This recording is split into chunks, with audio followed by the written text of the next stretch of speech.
د نن شنبې ورځې لنډ دقیق او مهم خبرونه. د ملي دفاع سرپرست وزیر مولوي محمد یعقوب مجاهد د ملي دفاع وزارت قومندانانو او سرتیرو ته په وینا کې ویلي چې اشغالګر ځواکونه په ټیټ سر له افغانستانه وتلي او اوس په ناسمو څرګندونو سره غواړي چې زموږ نظام کمزوری کړي. ښاغلي مجاهد زیاته کړه په خپلو مشرانو اعتماد وساتئ، اطاعت یې وکړئ او د نظام د استحکام لپاره کار وکړئ. د اسلامي امارت ویان محترم مولوي ذبیح الله مجاهد د هلمند سیند کلنۍ مشاعره کې ویلي د نړۍ ټول مهم اقتصادي سازمانونه په دې اعتراف کوي چې افغانستان بیرته د رغېدو په حال کې دی او د هیواد اقتصاد مخ پر ودې روان دی چې دا د هیوادوالو د ژوند ښه والي لپاره د اسلامي امارت د مشرانو د پاملرنې ښکارندویي کوي.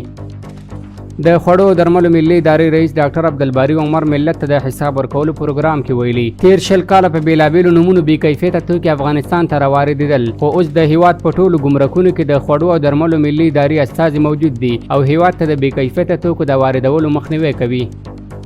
د افغانستان بانک وایي چې د 500 افغانۍ د زاړه بانک نوټونو د راټولولو او پر ځای د نوي بانک نوټونو د ویش بهیر پیل شوی او په عادي ډول دوام لري.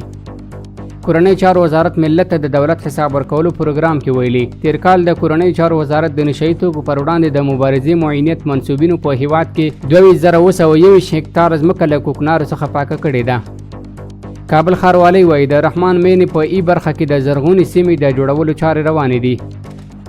د هلمند مرکز لښکرګاه ښار غازي محمد ایوب خان مینه کې د هلمند سیند کلنۍ دودیزه مشاعره ترسره شوه.